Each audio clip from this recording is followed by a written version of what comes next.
Don't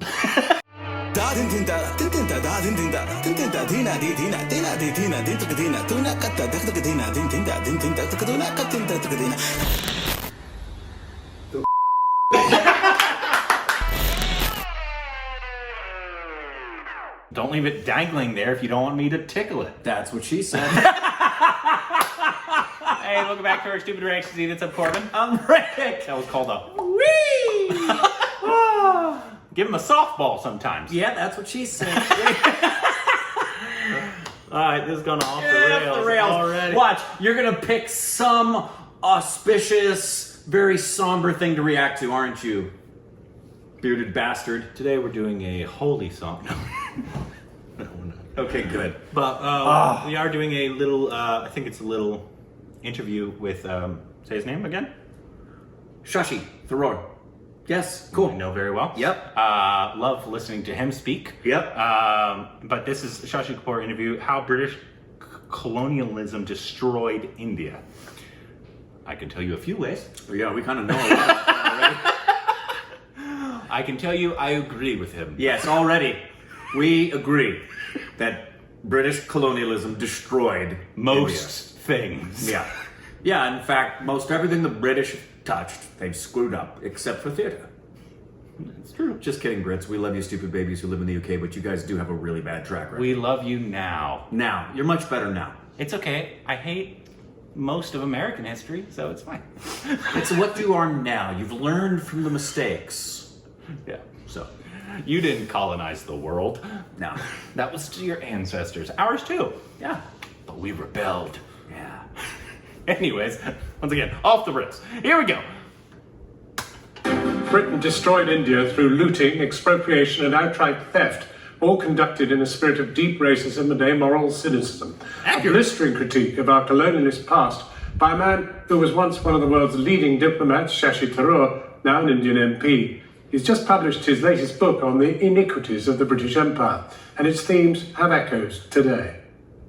Shashi Tharoor is one of India's most outspoken politicians. He's an MP and has been both an ambassador and an Under-Secretary General of the United Nations. Good question. In his latest book, Inglorious Empire, What the British Did to India, Tharoor argues that the British Empire was more about Britain than about India. The great symbols of empire in India, such as the country's rail system, were built for the benefit of the British rather than for Indian citizens. He argues too that colonialism in India was more akin to theft, often leading to death and destruction. In a post-Brexit world, the UK is looking to Commonwealth countries with whom we have had deep historic ties for future trading opportunities, India prime amongst them. Next week's inaugural meeting of Commonwealth Trade Ministers being held in London is testament to that. In any case, Tharoor judges that in trade talks, the UK will have to be open to discussing allowing more Indian immigrants in, both students and workers. Shashi Tharoor joins us now. Now, I mean, empire, does it mean anything to Indians anymore? Not really, John. I think people have largely forgotten it. And Indians are very good at forgiving and forgetting, so they're forgotten as well, which is what I object to. Let them forgive and let them not forget. Well, of course, it still has some resonance here in that lots and lots of people wear lots of medals which have the word empire in them. Is that in any way offensive to you? Oh, no. I think, that's part of your history. You're entitled to it. So, is it a British problem or an Indian problem? No, I think it is a British problem. First of all, because there is so much historical amnesia about what the empire really entailed. Yeah. The fact that you don't really teach colonial history in your schools. Children doing A levels in history don't learn a line of colonial history. There's no real awareness of the atrocities, the fact that Britain financed its industrial revolution and its prosperity from the depredations of empire. The fact that Britain came to one of the richest countries in the world in the early 18th century and reduced it after 200 years of plunder to one of the poorest, which is really not known anymore. This is difficult stuff because we're just about to try and do a big deal with you. We need your trade. Are you going to hold this against us? Not at all. I don't really think this is about today's relations, which are between two sovereign equal countries, John. I mean, our economy is as big as yours now. And as far as we're concerned, I think we don't need to have a chip on our shoulder when dealing with you. Right. But I think we do need to be aware of history because, as I often say to young people, if you don't know where you've come from, how will you appreciate where you're going? To what extent do you think India is even conscious of Brexit and its implications? Oh, we're very conscious of it, and not least because a lot of Indian companies who established themselves in Britain, not just for the UK market, but because it gave them easy access to Europe while being in a comfortable English-speaking environment. So there's some real questions going on. Will they up sticks and move off to Ireland or somewhere instead? Some of these issues are very much there. Will there now be the possible free trade agreement with Britain? Well, what about immigration? Because Indians feel very strongly about that, not least the fact that Indian students have a real problem getting here to university. And we've raised that issue, I believe, in our bilateral contacts for some time now. We're very concerned about conditions for Indian students, as well as the temporary work permits that many of them require after their studies to be able to gain some practical experience. I think I see a kind of deal which would have to be struck, which would be presumably one which would talk about free movement of people to some extent. Well, I mean, the real issue is exactly if you don't really want a lot of foreigners in this country, what exactly are you going to give India in return for selling your goods to the Indian market? I think you will need to accept that India's strengths are in providing services, in providing people, in providing expertise in areas like IT and software, which is amongst our strengths and where you can use all of this. But that does mean opening up to human beings coming in here, visas, students. You're a realist. I mean, is a significant deal possible? I think only if there's real give and take in a negotiation. It's just not going to happen automatically, and certainly not because of any nostalgia for empire, John. Really? I mean, surely we have a special relationship, as Mr. Trump would put it. If you keep moving to us at cricket, we probably will consider that a good special relationship worth maintaining. But no, jokes apart, I think there are obvious affinities which will continue and which are there, but they're not enough. Trade negotiations are hard-headed, realistic business propositions, and there will have to be some give. And presumably not done overnight. No, and they probably can't even start officially until the EU Brexit is done, which is still some time away, isn't it? It certainly is. Well, Shashi Tharoor, thank you very much 100%. Indeed for coming in to talk to us. The book sounds a pretty heavy read in the sense. Oh no, it's light and impassioned. I promise you, your readers will enjoy. It sounds positively blood-curdling. Thanks very much. That was such a British interview. Really was. That was such a British interview. Like, are you going to hold that against us? Yes. We absolutely want to maintain free trade with you, but this ugly business about what's happened in the past, are you going to, is that something you're really going to hold against us? It sounds bloody dreadful. No. I mean, for my part, I wasn't there.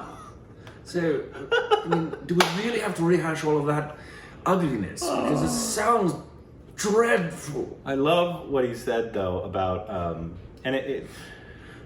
England is not but apparently I don't know if it's true. English stupid babies, do they not teach colonialism in English? It wouldn't surprise me, and the reason it wouldn't surprise me is because it's not a positive light. In the same way that they're taught that Winston Churchill is nothing but a hero. Yeah. You know, in the same way that we're taught here about American expansion, we're only talking about the benefits it was for us. We don't talk about the negative. That's usually how history is written. It's written by the victors. And they don't usually tell you their bad parts. Correct.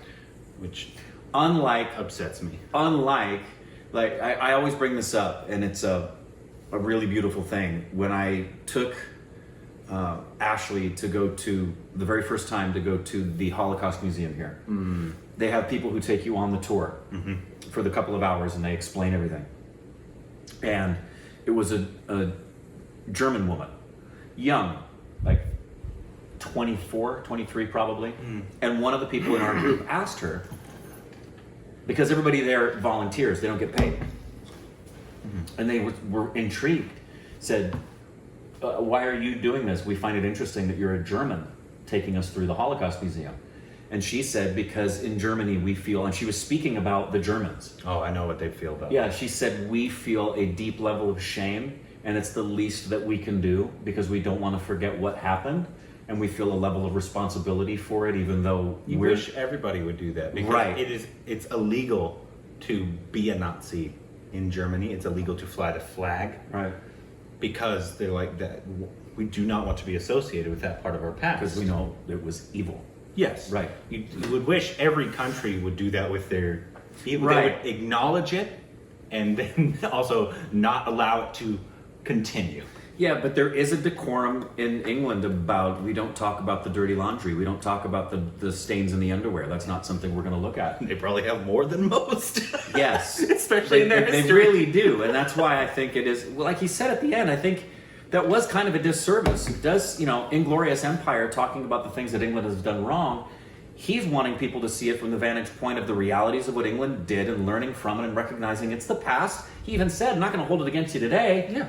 But the interviewer was like, it sounds absolutely blood-curdling. And it is this sense of we don't want to look at the poop. They do have blood curdling past. So, yeah. I mean, everybody does. Everybody But does. But theirs is particularly awful. Especially talking about India. Yes. And it really should be. It really should be something that's looked at because if you don't, it's the old adage, if you don't learn from the past, you're bound to make the same mistakes again.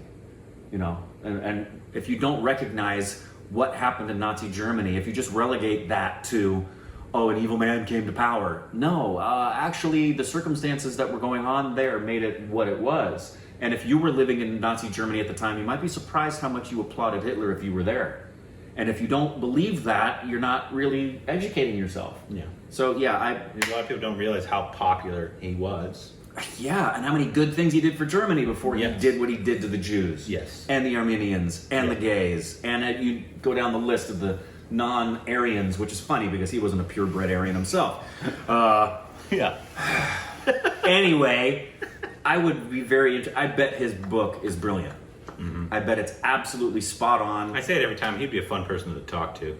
Yeah, but he'd be one of those people that at the outset I'd say will probably bore you because you are so much more intelligent than we are. We're going to ask you really dumb questions. Yeah. Because you're like IQ level 185, and we're just going to be like, so what's it like to be so smart? Tell us some smart stuff. Say a big word. Say a big word again. Tell us something about the history. You already did it just through your eyes. You're smarter than me. Can I just look at you? So come on, channel. Yeah, come on our stupid reactions. That'll be a real uptick on your resume. That was great. Let us We know. really would love to have him on. I would Yeah. love to talk to him. Let us know more from Shashi, other speeches or other. Anything he does, especially when he talks. Yeah, we want to hear him talk. He's one of the great voices I've ever heard. So let us know down below. Da din din da din din da da din din da din din da dina di dina dina di dina din tuk dina tu na katta dak tuk dina din din da din din da tuk tu na katta tuk dina